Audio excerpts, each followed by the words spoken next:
Let's see. You're live. You're live.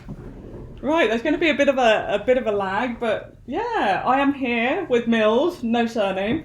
No, that's good. Thank you very much for not revealing that surname. I have actually had the last few days. Oh look, my inability to not press every button. Where are we? Is this actually? Yeah. It is. It's right? a bit of a lag because we're streaming from. Go. Yeah. Hello. Thanks for having me. Oh, it's really great to have you here. Can I tell everyone how we connected? You can do any. There's nothing you can't do. I don't know how to. So anyway, we sorry, technical thing. We're recording from here. 2 people with ADHD running a live stream. I'm not involved. Oh, yeah, totally on me. Yeah. All right, quick time. So anyway, Mills and I connected because you got diagnosed with ADHD. I did, very late into the game. Yeah. So, when were you diagnosed? I was 34, so 2014. Yeah, adult ADHD. Yeah, so yeah, I guess leading up to 40, as I'm 41 now, I was, for all sorts of reasons. Maybe it's because I was becoming 40 soon, and business has been, grown and grown and grown. I think I just got to a point where something wasn't right. I guess, and so I went on this kind of self-introspection, trying to understand like why I was feeling like I was, which I had absolutely no idea would end up with being diagnosed with ADHD. But I stopped drinking. I ran a lot. I eventually ended up doing like a 100-mile marathon or ultra marathon, and starting to see a therapist. And then actually, I guess after 15 years, or then about 12 years, I've built enough video to maintain smooth streaming. Okay. Oh, that's fine. Yeah. Well, I was going to distract myself. Yeah, so I think in that giving myself like a good year and a half of just trying to understand what it was that was both was just confusing me. And actually, I think if I think about it now, it just felt like this. And I'm sure you've gone through it. It's like this constant need or feeling that anything other than what you've got in front of you or what you're doing is. You always want something more, and I don't mean money. I mean more success, or nothing was ever quite good enough. So it felt, I think, what had been so powerful for me in kind of driving me on to grow, to use what I didn't know was the skill I had to expand a big creative community. Eventually, it became very tiring for me, and so when I went through this journey, eventually seeing a weekly therapist, we eventually just sort of discovered, actually through seeing somebody else being diagnosed and starting to take medication, and then looking at the sort of what's the word, menu of things that helps you understand you are potentially ADHD. It just made sense to me. Yeah. So I went to up in the Nightingale up in Marylebone. Yeah.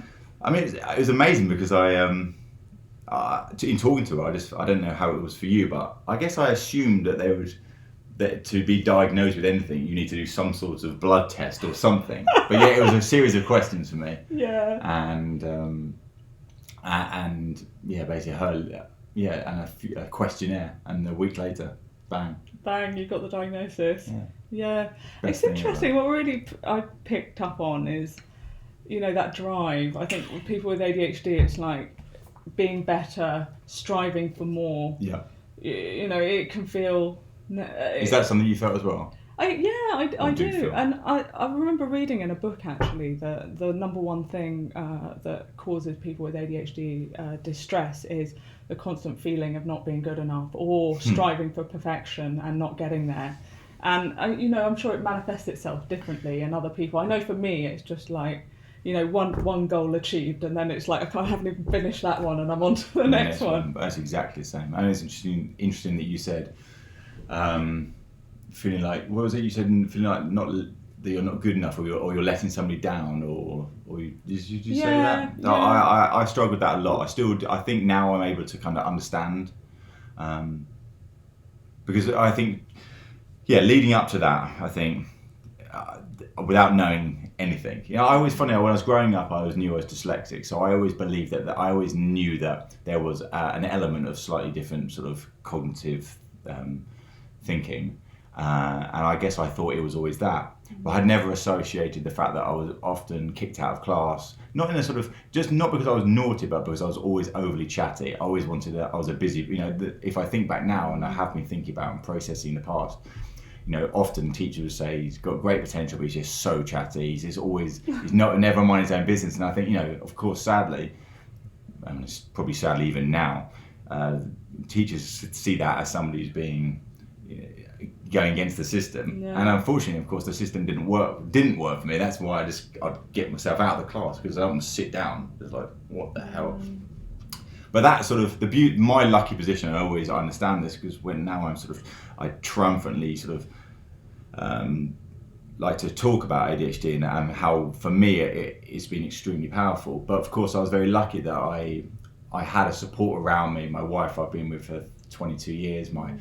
My other wife, Sinks, who's my partner in USTWO, I've known him for 30 years. And so I guess those two between them never made me, even though they didn't know I had it, they would pick up all the stuff that I just wouldn't do. Yeah. So my job really, us two, was just to be the continual hype man, really. Just be there, encourage, use again, I didn't know it, but the impulsivity that often comes with ADHD allowed me to be the huge risk taker in between us both. And I think when you've got huge risk and you've got somebody else who is pretty up for risk, but he's also quite calculated, we often would find that we would take bets on things that many other companies wouldn't. Yeah.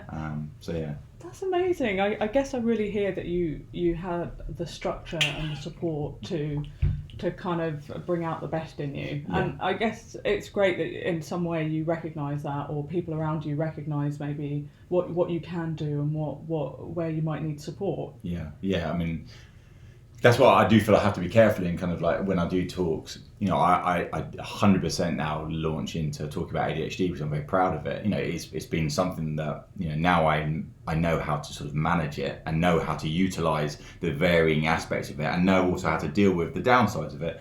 I always make sure that I understand. Like I said, I am in a lucky position. I wasn't forced into, unlike school, I wasn't forced into a system that didn't work for me. In fact, the only job I had with Sinks, ironically my co-founder at USTWO, before USTWO, was in a very zany, very small but extremely, I would say, talky studio where it was more about the vibe of energy. Like everyone there understood that it was basically like a party. So I think in taking there, I learned that it's actually, wait a second, my skills here were actually very useful. People tend to listen to what I say. They like my enthusiasm, even if they don't understand the order I'm saying it in. And I think when we took that into USTWO, our main focus for me and Sinks was just to build an environment where people could be themselves. I mean, we were definitely naive to what that meant then to now, but it was like, let's have fun, even though we're going to work super hard. Let's create an environment where it doesn't feel like you're going to like an office. It's like, and hence I was for me, that the way that was seen visually was like the walls would be crazy. There'd be like memes everywhere, even before memes were cool. There'd be like, I'd be constantly thinking about how to create what I call touch points, where anyone who walked into the studio, wherever they'd see something weird. Because again, I didn't know that, but growing up, I think it makes a lot of sense that I was very frustrated that people around me were often held in much higher regard because they fitted into a system that this society seemed to really admire. For me, I was very driven always to try to prove to myself, and probably actually to get positive attention from other people, that you could be different and still succeed. So USTWO, the whole spirit of USTWO was like we call it a family, was that mostly people don't consider business as a place where you can actually get on with your co-workers and you can actually go through ups and downs together and you can actually talk as a human being, and you can. So that for me was very important. Again, now I'm kind of like, it's not revisionist history as such, but I wasn't aware of my skills and I wasn't aware that although I cannot do to-do lists particularly, I'm trying now. What I can do is I can walk into a room with absolutely no preparation and feel much more comfortable and actually in that environment than if I had to plan. Like if you had told me that I had to sort of... Here are your questions. Yeah, and I just think it's, for me, I don't know if it's an ADHD symptom, but I think for authenticity for me is something I absolutely admire in others. So for me, the idea of like pre-planning what I'm going to answer means I struggle with believing that can be authentic. Of course, that's just my own issues. But yeah. Well, it seems that you're someone who operates like that, right? It's stored in your brain and it comes out in as you speak. Yes, yeah, and a year before, it's funny because again, a year before I got diagnosed, and I got diagnosed about 5 months ago maybe, without knowing it, I wasn't confident, and that comes across as bizarre to maybe people who might know me, but I think. For one, we had built a very big business that had become very successful, and we had purposely designed it to. Although we want to believe that us two needs our spirit, we didn't want us to be. We didn't mean things to be a barrier to the potential if something should happen to us. One thing and I think. So eventually, I started just doing a podcast on my own. It's just in my basement because I was obviously super worried what anyone would say. So if you just hide away and don't tell anyone. And if you don't tell anyone about it, obviously no one finds it. But actually what I did is over that first month where I just was doing it for myself, I was just trying to learn how to be not so worried about what people think about me. What I found very quickly was that actually what I was using it for was just a way of outputting all the madnesses in my head that I love. And realising that for me, and Sinks always laughs at this, but I often will listen to them back maybe later in the evening because I kind of feel for me, and this is I didn't realise this before, that I need to hear myself saying something in order to work out if I believe what I'm saying. So it's not like I'm saying it for an effect. I'm saying, let me run through the scenario, better out, I can't theorise it. So now I understand that.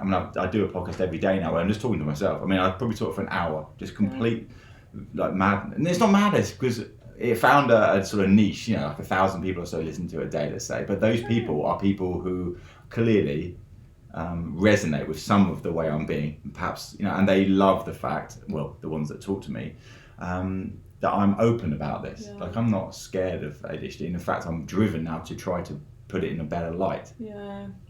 Because you must know that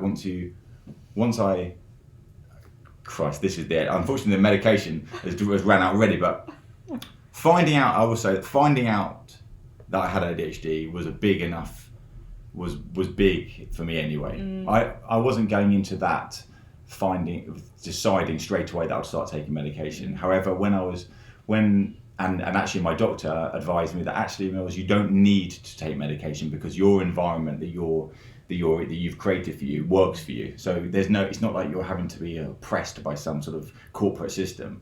But actually, one thing that I was definitely causing, my family life was harder. I was finding it very difficult to sort of probably empathise with at least my wife's understanding of who I was.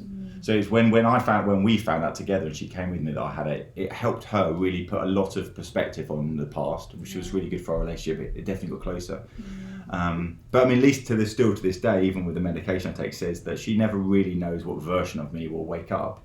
It's not so bipolar, but it's I don't know, it's weird. That's not very good explanation. Do you know what? I relate because, when you're on this kind of, anxiety, happy, really stressed out, just for me, small things will set me off and that I'll have a thing or an emotion? Or? Yeah, normally a disappointment or something I feel I've not done well, and that will have implications for a few days. So it's like the people who live with us kind of get to see that range of emotions. It maybe is deeper and more turbulent than. I think when we met before, I 100% agree with that. That what you just did then. Yeah. For me is something I have to work on. I am able to have extreme highs of feeling like unstoppable in everything. And now I'm aware that very soon after that, there will be an extreme low to complement it in many ways. How can you stay up so high without crashing? But now I'm aware, I kind of know when I'm in that down, I know that the chances are a few hours a day will pass, it'll be gone. So I don't, whereas probably for 15 years, I misunderstood that feeling and I probably dawned on that too much. and felt like, you know, the things, you know, I would just, yeah, like you hear an opinion, someone would tell me they didn't like me or something, or I'd done, you know, I would take everything to heart, and far too deep. It's stupid, really. It's being sensitive, right? A lot of people with ADHD are sensitive. Yeah, I agree. I think, I mean, that's why I think, you know, you're very personable. When we first met each other, I could sense that as well. But you're right, sensitivity but that's a wonderful thing. It is. It's a wonderful. I think, you know, one of the things that Lisa or Sinks would always say about me, and they said this. I'm not saying that I don't agree or do agree, but they said that Sinks will often say Mills has the ability. He doesn't have the ability to do any doing, but he has the ability to walk into a room and then people will just like him. And it's not. I think that's not because I'm sort of convinced them to like me. I think it's because my natural way is to be curious. I know I'm talking more here than I'm being curious, but to be curious to them.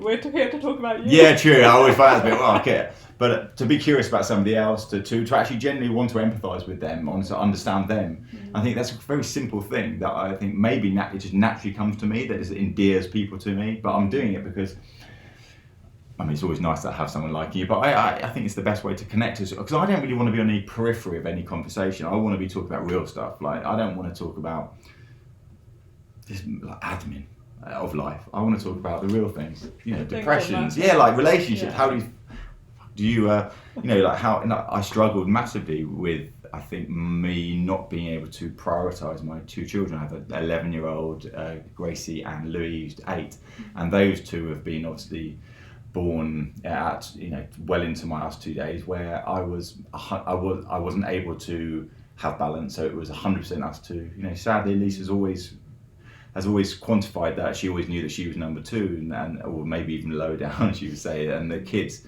And it was just that for me, I think part of ADHD it's funny, because when I've read about ADHD, some people say that some of the symptoms are like hyper focus, and I wouldn't have associated that with me until I suddenly realised, wait, so I've had hyper focus on an US2 scale where nothing mattered other than that. I mean, it would be 24 hours a day, never any capacity to think about anything else. So maybe I did have that, but it has an effect still to this day. Even with medication, I think I've still not what I think the family side of things is a lot harder, because I'm being part of a sort of an evolving and at the sort of leading edge of all the sort of things we're doing at US2 is extremely exciting. Putting kids to bed is not.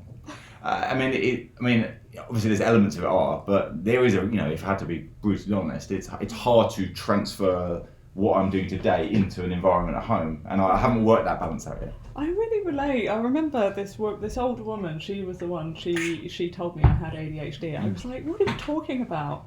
And she was about 60 and she got diagnosed. She really helped me a lot. But she said, look, you've got to look at your kind of hyper scale. You know, you need to be maintaining at about 6 or 7 when you're in hyper focus. But if you're at an 8 all day or a 9 all day, and then, you know, it's really hard to transition. You know, it's almost like you need to go and like you know, meditate for an hour before you step in the house to kind of come down. So that's actually, so Shamila, my doctor for the ADHD that I still continue to see, if anything, to give her more sort of feedback every 3 months, she would say that, and so would my therapist, like perhaps try to look into you get off the tube, being extremely basic here, get off the tube, and then that like 20 or that 5 minutes to get home, perhaps slow that down, turn the phone off, which I've been trying recently. So that it's an easier landing into that environment, because equally if the hypermills comes into that environment, it's not good for the kids who suddenly see this like all energy madman who's, you know, and I'm able to understand it's not like total crazy, because I've definitely met more crazy ADHD people, but it's hard, because for me hyperactivity or just being enthusiastic is something that actually is being my strength. So I'm going to jump, as we're ADHD, we're allowed to jump around. I'm being fairly, I think, you know, one of my, you didn't ask the question, but maybe is the medication bit now, or should we talk later? Yeah, medication. Well, I was thinking one fear I definitely have, once I found out I had it, I was actually very proud. I think I'd been searching for a purpose beyond like building a business or being a dad or a husband. And I think I remember walking away from the hospital thinking, wow, that I can actually claim something. I can actually, you know, actively enhance and bring more visibility to it in a positive way. I can prove maybe the people who are not as lucky as me can see, you know, what I've done as a give them belief that they can do so. So that I remember walking away thinking, fuck, I'm sorry. You can swear. Oh, absolutely good. I mostly swear. But I love that. So, but then I remember then thinking with Lise, like, should we? I mean, obviously she doesn't take it, but should we take the medication?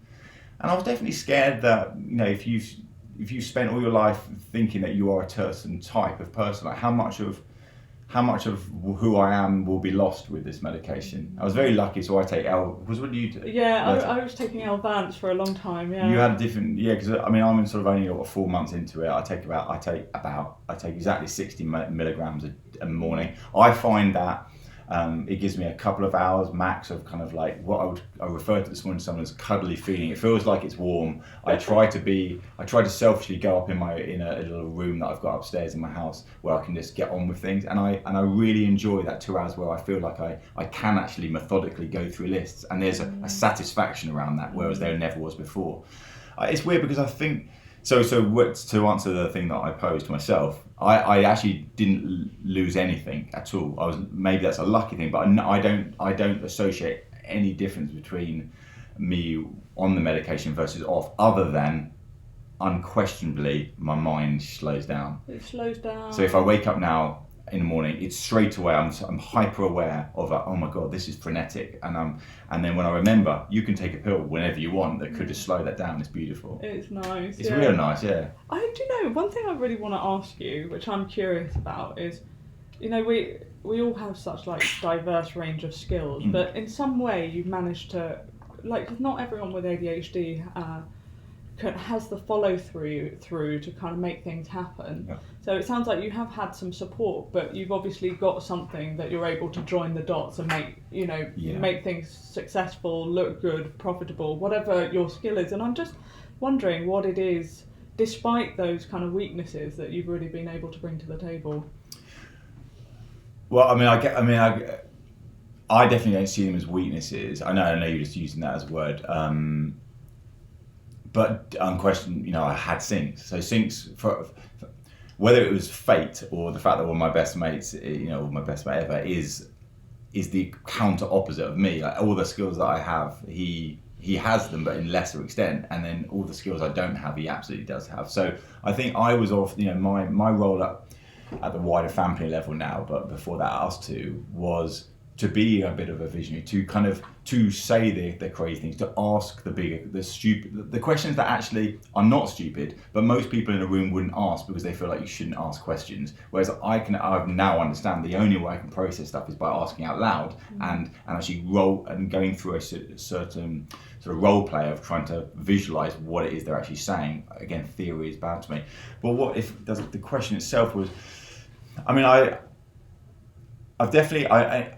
feel like if I had to do any of these things, like sort of administration, I dare say I could have done them. I think I probably kept on telling myself how boring they were, and because more and more people remove stuff from me, I think I just lost the ability to even care about it. I think what I learned is that, whether it's true or not, there's meant to be like a disconnection between whatever makes me feel like doing a certain task would actually be of any interest, like would give me anything. So now I definitely get it when I take the L-Vance, but the question was again, it was like, how do you get stuff done? I guess the drive thing always outweighed it. Like I had this feeling, I had this belief that it was not fair that lots of people that I just felt like were just normal. I know I don't like that normal word, or there were statistically a bigger amount of people were, I just didn't like the fact they got attention. That's probably, that's definitely, I think my therapist would say that now, that, I definitely am an attention seeker. I'm not afraid to admit that now, because there must be some problem when I was younger, but I think because I was more ignored.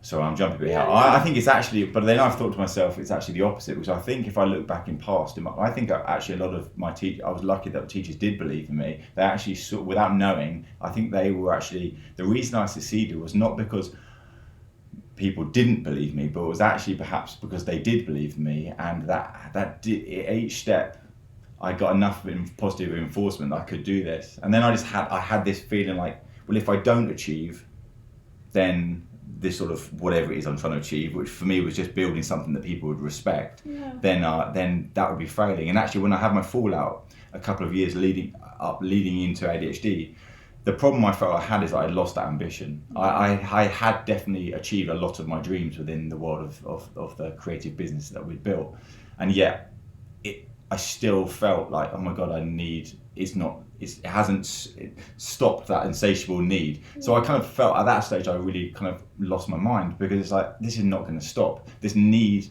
to build something more. It's just, and it's tiring now. I'm getting older. So I think, I think I've completely forgotten what the hell I was saying. What joke? It's the Elvans. I swear it does remove memory. Do you know what? I think what I hear you saying is like you kind of, you prove to yourself that you can do what you want to do. Yeah. And, sometimes it's like the focus needs to be internal, or, because if you put so much energy into your business. That's exactly very clever. You were listening. I wasn't even listening myself. Yeah, I think that's exactly it, actually, because I am a person that wants to, people pleaser sounds negative, but I'm very lucky, and I understand this, that I get a huge kick and a huge energy burst from helping somebody else feel better about themselves. I hope that's an ADHD signal. I don't know if it is, but I'm just so delighted by having that. But what I think I learned is exactly your point. You can give so much, but that takes a lot out of you. And I wasn't fueling myself in any way. And in fact, I was drinking a lot of alcohol. Not so much that it's like out of hand, but actually when me and Six looked at it, it's like we've been drinking every night for 15 years. That's probably not a good signal. So that self-medication, which can be a powerful thing, don't get me wrong, I still do it. But I started to take that fitness, give myself some self-love. If I want to give the best love to other people, then I need to love myself. And I think that journey that led me to ADHD. And I've also, jumping here, but the running, I know that if I don't do exercise every day, my day will not be as good. And before we knew about ADHD, I remember many, many years ago, one of the design directors said to me, "Mills, have you done your running today?" And I said, "No." And he said, "Well, I can tell because you're throwing grenades, use this thing." Yeah. I wasn't aware of that. So that calms you down. I've actually listened to a number of, as you I'm sure have done, once you get diagnosed, you start being more curious about what it means. So I've listened to like some leading scientists in America saying that they're trying to really advocate for getting that into schools, because apparently, especially for children, not having that burning that energy. Imagine, sitting in a room, iPad, it's an absolute joke. But also, one thing that I'm again lucky, so I keep repeating myself, is that rather than, I took a decision, whether it was the right one or not, to not focus on trying to be better at all the things I'm not good at, and actually just go all in on the things I am good at. So I'm never going to be, people don't need, in my community, don't need me to be anything more than me. They need me to be, on my game when I need to be on my game, and they see me as a light of, it helps them, I think, us tubies in general understand, well, it probably helps them at least be interested or laugh. Because just having somebody walking around as being naturally curious and energetic, I think it brings it, and being the person who's talking about ambition.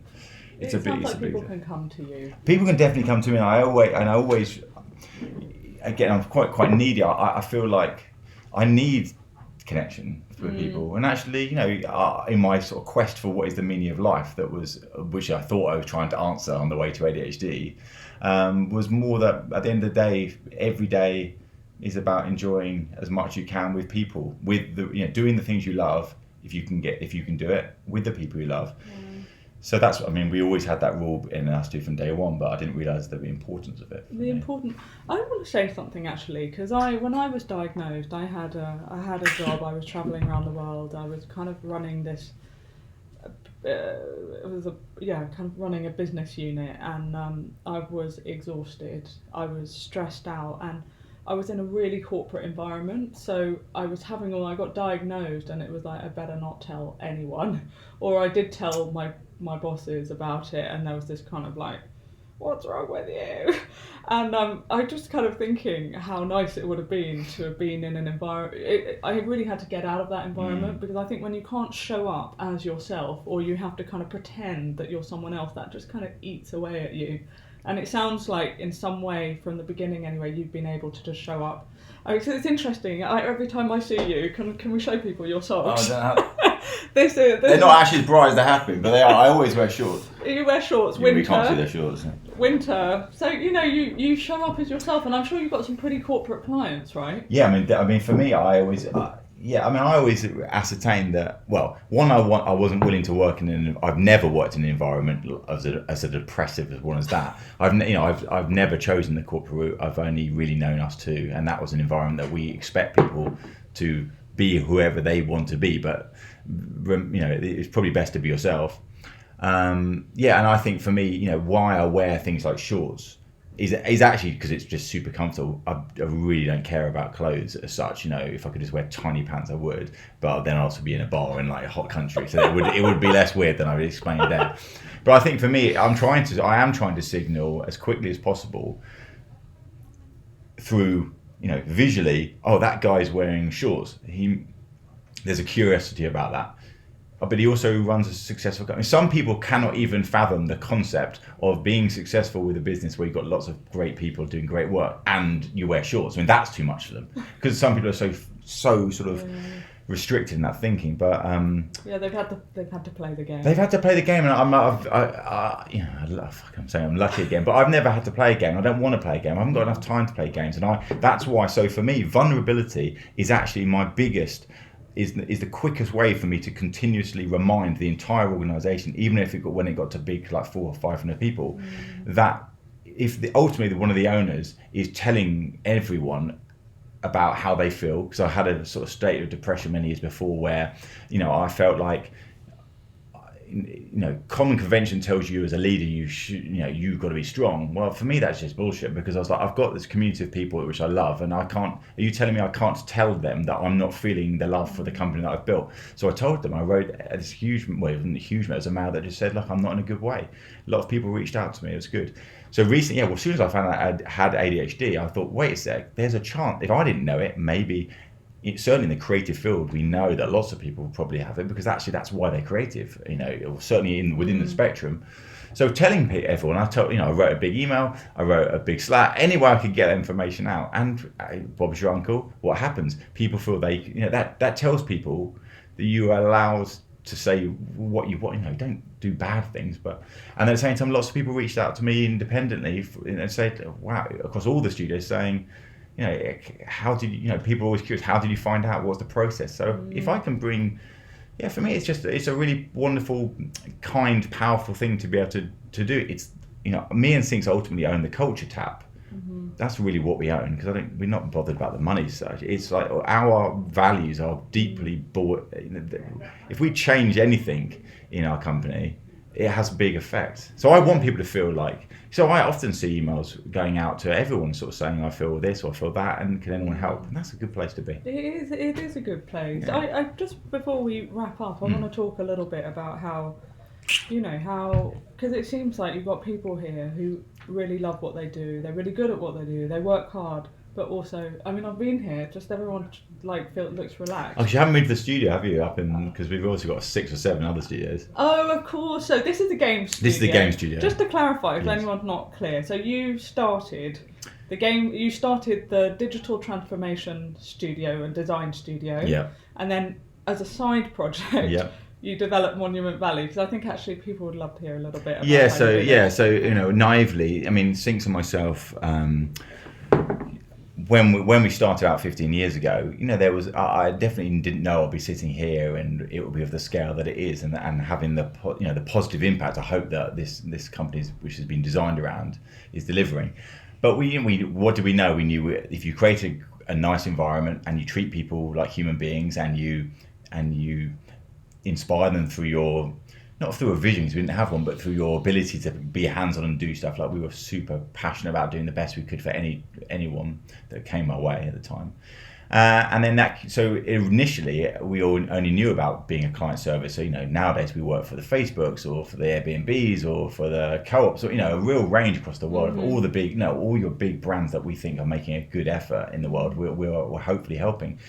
But about 4 years in, that was probably far too restricted for me personally. So Sync's much more focused on that and built it hugely. I then just used the money we made from that to be able to put our own impact out into the world. So for me, it was very important that us two would be also known for working and creating incredible work for our partners, but also having our own work out there. So Monument Valley was the culmination of actually like 6 years of investment, where we were produced maybe 16, probably I think it is 16 different, I would say, graphical toys, up to definitely it was a few games before Monument Valley, but it was just all sorts. We were just curious, like, let's try and take on the publisher world and create a publishing app, and then let's make a sound recording app. It was just like learning on the job. I call it success for failure. Nothing ever did well financially, but internally, I convinced myself and Sings to eventually have, we put £1 million of time and effort into making Monument Valley. Now, by then, I had realised that my true strength is actually being the enabler of other people. So we took all those learnings and put together a team that would, an 8-person team ultimately for Monument Valley, and gave them the freedom and space to express themselves. That's all I did, and I can be as proud of the fact that I wasn't hands-on. I had a very loose framework of the things I believe that if we did certain things and we reached certain people, I felt like there was an opportunity in this space to do something different. I want it to be premium, but other than that, I believed in people, and my belief in people, my ability to want and need to take risk, which I think is where you really do well. It gave birth to Monument Valley, and off the back of Monument Valley, we decided to actually say, well, okay, why don't we? There is a different skill set needed to run a gaming, to be a game maker and to run a gaming company. So we took that project team out. We decided, for all sorts of reasons, to move down to Oval, away from Shoreditch, which is where we were born. And by then I say the other studios we're in New York, we're all over the world, but the game studio is in Oval. And sort of started again, but just taking all the best bits we learned from those 12 years of building a business, and turned it into what you were in today, although you can only see a bookshelf. So I think, me and Sinks are kind of, as simple as it is, we are about unleashing. We say unleashing the collective genius. For me, I get my inspiration, as I said, from helping other people achieve like whatever dream it is. And I just, this is a space where I come to get energy about creativity. Everywhere you look, and you've seen it, it's just people putting their heart into something that they want to do. I do not tell Dan and Maria and Pasha, the leaders here, what to do. Of course they're showing me stuff, but I believe in them. I believe in people. So that's how this was built.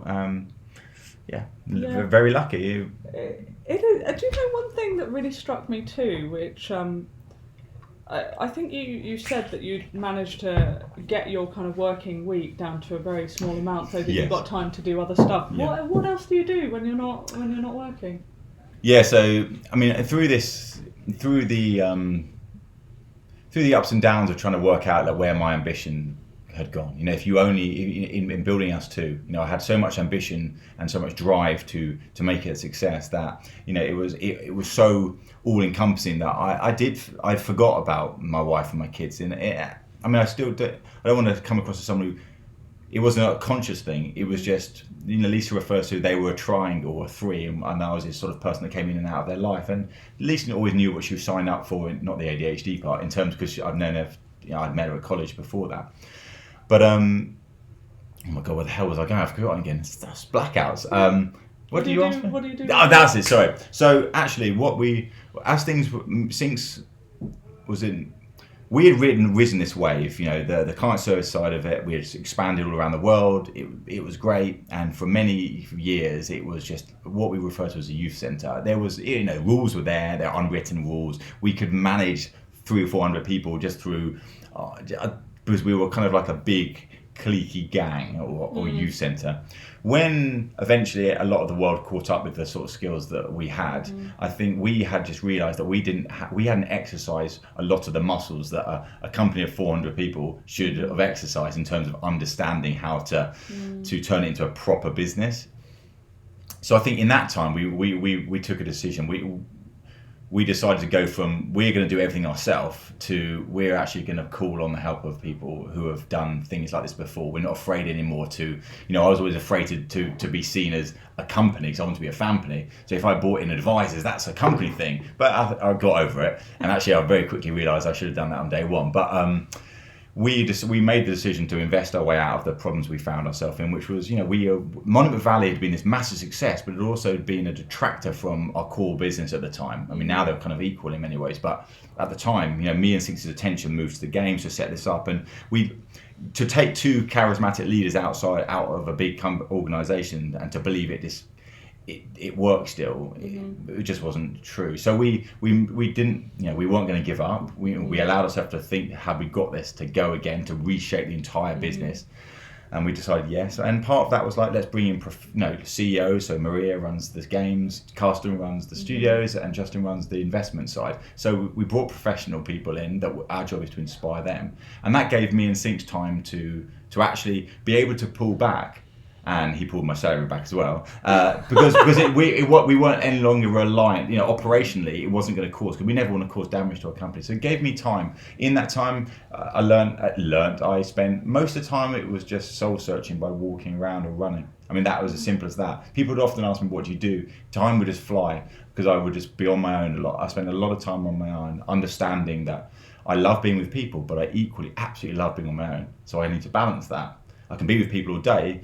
But if I know I've got to be with them all day, maybe I should take the morning off to chill. Now, so ironically, I cut myself down to 1 day a week where I had to be in to be like all the sort of certain things I had to be involved in. And I think what happened is that gave me enough distance from us to really work out whether or not I did still have enough in me. Whereas I had lost my ambition, but it came back because I realised actually eventually, and this came up maybe a month or so ago, where I really realised it, that although I wasn't needed per se operationally, actually as a company, as a sort of as an aesthetical object, as a values and charisma type, they needed it, and people would actually write to me and say, "Mills, you've been in the studio today. That was so nice. Like we just leave. You're different from everyone else. There's no one like you." And so to lose that, so feeling loved again in your own business or feeling wanted was a wonderful thing. So actually now, although Sync still pays me only for 1 day a week because I forgot to change it, I actually come in every day now because I'm inspired again. Oh. So it's a conscious choice. Yeah. I don't want but now I will also spend a lot of time at home in my studio that I built there, built as a desk. So balance for me is the thing I'm trying to work on now. It's an exciting time. I mean, I'm still learning. Even conversations I had with you before. I tried to spend as much time advising is the wrong word, but just telling the story of how I found out, so that other people. Yeah. And I think why I feel blessed, or not that I've said I'm blessed ever, but is I finally started to understand this concept of of a spectrum. I understand all of a sudden how my son is pretty severely dyslexic. Mm-hmm. How the system is really not working for him, and it's really sad. It's actually extremely sad because you really, you grow up in this world where you think that school is like the thing that you have to follow, but actually it doesn't. It's just a business. It doesn't actually cater for the spectrum. So if you're over here or over here, you're basically fucked. It caters for the teachers. It caters for the teachers. It caters for the most of not average, the statistically bigger group. Neurotypical, and that's really sad. So that's why I want to be out more and try to. I want to make ADHD much more visibly interesting. I'm explain to. The reason I've been creative is because of my neurodiversity. Yeah. Not in spite of. In spite of. Well, I think really what I've taken here is, hey, let's focus on what we're good at. let's not try and hone the weaknesses, but let's just celebrate. I think that's a really good way of putting it, because I think the problem is you could spend a lot of time thinking that you have to bring up bring up your, but the other weaknesses. But I mean, you should be aware of them and know what you can't do, and be good at explaining to people why you are like you are. But yeah, if you, I do see this impulsiveness as a gift. Now, funny thing is, sorry, I'm jumped a bit, but impulsivity was the reason that I would just absolutely no problem give for someone some investment, because I was like, whoa, you're amazing. I love what you're saying. You've got energy. I'm going to give you this. I'm not going to ask questions. That'd be stupid. Now at least I know that freedom that hits me every time, I can at least say, well, they're still going to love me tomorrow if I spend 24 hours thinking about it. So I can still override that, which I know, but at the same time I can be more aware. Yeah. And I have this. I've got this tattoo of an owl here, which I got the other day, purely because to remind me that I chose an owl because I guess they're clever. I can have my heart, but then what would the owl say? So I just allow myself to sort of question myself whether or not I'm just being impulsive for impulsive reason, or if there's a need to be impulsive. So, nice. Thank you, by the way, for being interested. I'm sorry. I know we were meant to have done this ages ago, but I'm such a joke. It happened. I'm so glad it happened. So anyway, how can people reach you? I mean, I've got mills@us2.com is the email route. I guess that you should use that if you. I mean, I'll usually get back the day, but I guess that allows you to have a slower to and fro. @millsus2, all one word, on Instagram or on Twitter. And I really like communication, so I love it. So yeah, so they're the best ways. And I'm always, if there's anything I can help with people, or if, I really want to try to work out how I can help more younger kids, because I feel like kids who are being completely missed. Yeah. Like I need to try to give them at least a route. There are definitely bigger spectrums of ADHD. It definitely must affect people more negatively than it affects me, but I think I can hopefully give them a bit of a. No, I've achieved what I've set out to do, which is creating a community of people who have deep empathy for one another, who care for one another, who produce wonderful things like Monument Valley, but be a real human, and they respect the diversity of thinking. So yeah. Great. Well, thank you, everyone. Thank you very much. Thank you. Cheers.